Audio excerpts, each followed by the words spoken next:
ମା ମହାଲକ୍ଷ୍ମୀ ତୁମକୁ ନମସ୍କାର। ହେ ସାଗର ସ୍ରୋତା ବିଶ୍ୱବନ୍ଦିତା ପାଳିକାଏ ଜଗତର। ମା ମହାଲକ୍ଷ୍ମୀ ତୁମକୁ ନମସ୍କାର। ଆଜି ପବିତ୍ର ମାଣବସା ମାର୍ଗଶିର ମାସ ଦ୍ୱିତୀୟ ଗୁରୁବାର।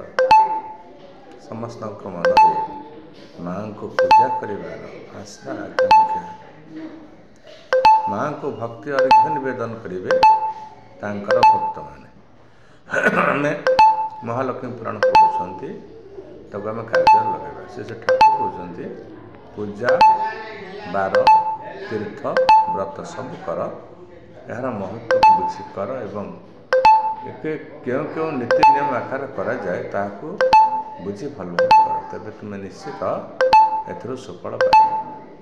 ଲକ୍ଷ୍ମୀ ପୁରାଣରେ ଲେଖା ହେଇଛି, ମାଙ୍କ କଥା ଶୁଣିବା ପାଇଁ ନାରଦ ଭାରି ବ୍ୟସ୍ତ ହେଲେ। ପରାଶର ଋଷି କହିଲେ, ତୁମେ ଧନ୍ୟ ନାରଦ, ମାଙ୍କର କଥା ଶୁଣିବା ପାଇଁ ତୁମ ମନରେ ଏତେ ଆଶା ଆଉ ଆକାଂକ୍ଷା। ତେଣୁ ମାଙ୍କର କଥା ତାଙ୍କ କଥାରେ ପ୍ରକାଶ କଲେ। ଜଗନ୍ନାଥ ମହାପ୍ରଭୁଙ୍କ ପାଖରେ ମା ଲକ୍ଷ୍ମୀ ରହୁଥିଲେ। ଦିନେ କହିଲେ, ଆଜି ମୋର ଗୁରୁବାର ବ୍ରତ ପଡ଼ିବ, ମୋ ଭକ୍ତମାନେ ମୋତେ ଭକ୍ତି ଅର୍ଘ୍ୟ ନୈବେଦ୍ୟ ଜ୍ଞାପନ କରିବେ, ମୁଁ ତେଣୁ ତାଙ୍କ ଘରକୁ ସବୁ ଯିବି। ଜଗନ୍ନାଥ ମହାପ୍ରଭୁ କହିଲେ, ଠିକ୍ ଅଛି, ଦଶମୀ ପାଳନ ଅନ୍ନ ରାନ୍ଧି ଦିଅ, ତାପରେ ଯିବ।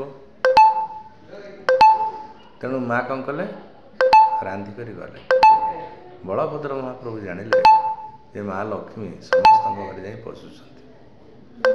ସେତେବେଳେ ଟିକେ ଜାତିଆଣା ଫିଲିଂ ଥିଲା, ଇଏ ହେଉଛନ୍ତି ବ୍ରାହ୍ମଣ ଜାତିର। ତେଣୁ କହିଲେ, ଦେଖ କହ୍ନେଇ, ଦେଖ ଜଗା, ତୋ ସ୍ତ୍ରୀ ଚାରିଆଡ଼େ ବୁଲୁଛେ, ସ୍ନାନ ନ କରିକି ଆସି ବଡ଼ଦେଉଳରେ ପଶୁଛି, ତେଣୁ ତୁମେ ତାକୁ ଘୋଡ଼େଇ ଦିଅ, ବିଦା କରିଦିଅ। ଜଗନ୍ନାଥ ମହାପ୍ରଭୁ କ'ଣ କଲେ, କହିଲେ ଆଉ ବଡ଼ଦେଉଳକୁ ଯାଅନି, କାହିଁକି ନା ବଡ଼ ଭାଇ ତୁମକୁ ଦେଖୁଛନ୍ତି। ବଡ଼ ଭାଇ ହେଉଛନ୍ତି ବାପା ସମାନ, ତେଣୁ ତୁମେ ଯିବନି। ମା ଅଭିମାନ କଲେ, ରାଗିଲେ, ସମସ୍ତ ଅଳଙ୍କାର ମାନ ଦେଇଦେଲେ ଏବଂ ଅଭିଶାପ ଦେଲେ, 12 ବର୍ଷ ଯାଏଁ ଦରିଦ୍ର ତୁମେ ହେବ। ତାପରେ ଭାବିଲେ, ମୁଁ ବାପ ଘରକୁ ଯିବି। ନାଇଁ, ବାପ ଘରକୁ ଗଲେ ସେଠି ମୋ ସ୍ୱାମୀ ଯିବେ, ବାପା ମୋତେ ବିଦା କରିଦେବେ, ତେଣୁକରି ମୁଁ ଯିବିନି। ଶାପ ଦେବା ଫଳ ମୋର ହେବ, କାରଣ ଦରିଦ୍ର ନୋହିବେ ଦୀନବନ୍ଧୁ ଭଗବାନ। ତେଣୁ ବିଶ୍ୱକର୍ମାକୁ ଡାକି ଘରଟେ କରିଲେ, ସେଥିରେ ମା ରହିଲେ। ମା ଯେଉଁ ଅଭିଶାପ ଦେଇଥିଲେ ସେ ଅଭିଶାପ ଫଳବତୀ ହେଲା। ସେମାନେ ଦରିଦ୍ର ହେଲେ, ବହୁତ କଷ୍ଟ ପାଇଲେ, ତାପରେ ପୁଣି ଯାଇକି ମାଙ୍କୁ ଆଶ୍ରୟ କଲେ। ଗୁରୁବାର ଦିନ ଯେଉଁ ଯେଉଁ କଥା ସବୁ ବାରଣ କରାଯାଇଛି, ମା ମାନେ ସେ କଥା ସବୁ ତୁମେମାନେ କରିବ ନାହିଁ। ପୁରାଣ ପଢ଼ିବ, ତାକୁ କାର୍ଯ୍ୟରେ କରିକି ଦେଖେଇବ। ପତି ସେବା ବିନା ନାହିଁ ନାରୀଙ୍କର ଗତି, ମାଲୋ ନାରୀଙ୍କର ଗତି।